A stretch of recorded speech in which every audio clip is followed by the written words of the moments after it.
Welcome back to Action 2 News at 6. Folks from across the country come here for an annual agriculture show. It's in northeast Wisconsin. This is the 72nd Wisconsin Farm Technology Days. It kicked off at Clinton Farms in Bear Creek today. Teaches people more about agriculture and all the cool tech. The three-day event expected to attract about 45,000 people, highlighting America's dairyland with 500 exhibits.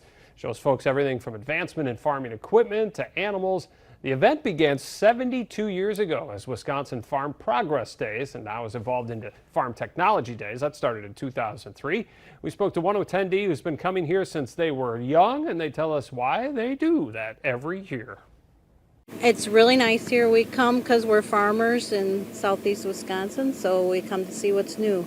Is a testament of our agriculture community and how strong and how large the roots are here for Wisconsin agriculture, to show the amount of people that are coming out and wanting to learn more, network with other dairy farmers, and just see the latest and greatest here in ag.